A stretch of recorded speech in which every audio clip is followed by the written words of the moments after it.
All right, y'all, we're going to go back to the phones. We've got Andrew holding for us from Macon. Hi, Andrew. Hello? How Hey, are Andrew. you this evening? Yeah. Can you hear us okay?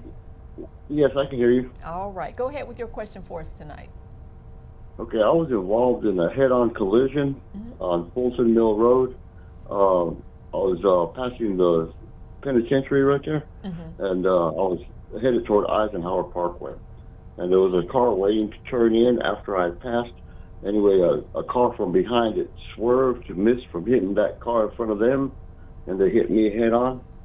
And now the insurance company is denying the claim of the vehicle that hit me. I think I heard the insurance company is denying the claim Right, for right. the car that swerved that ended up hitting you Yeah. head on. Yes, yes, ma'am. Also, it wasn't the owner of the car that was driving the car, and I believe it was the son. Anyway, he got out of the car and run off into the woods and left the passenger unconscious in his vehicle.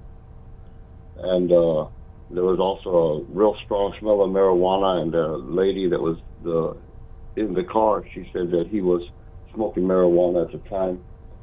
And the only citation he received was for leaving his lane, and that was it. Kate, you want Oh man, to jump on that? that's so frustrating. I hear stories like that all the All time. the time. Yeah, where people are not cited with what they ought to have been cited, and that's such a frustrating thing to have happen. It depends as between denying the claim and denying liability and denying responsibility. All those words mean different things. So you certainly want to go see an attorney so they can kind of parse through what the insurance company is saying. Most oftentimes when the insurance company denies anything, especially in a bad accident like that, you're going to want to go to someone who will file a lawsuit on your behalf. Yeah, the insurance company, when they have a head-on collision, presumably a lot of damage, they're going to, first thing insurance companies try to do is come up with a reason why they don't have to pay anything no matter who's at fault.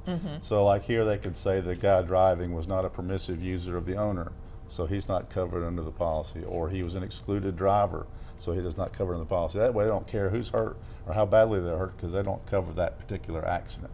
So that's one of the things Kate was talking about in terms of coverage. And I could see it like in Andrew's case, a fight there because it sounds like it's pretty easy for that owner to say, oh, they didn't have permission, that kind of thing. Well, what are they going to do? Are they going to file charges against them? Like, did they steal the car? We do that kind of thing. What we do is if we get a claim like that and the insurance company says they didn't have permission, they say, we say, fine, send us a copy of the arrest warrant. Police report, exactly. And Yeah, they don't show us ever do proof. that. I got one time. I'm like, Yeah. oh, you dog. But usually they're just saying it, and they didn't take out and even if there's a exclusion to cover, sometimes public policy will make sure the insurance is still on the car up to the minimum limits.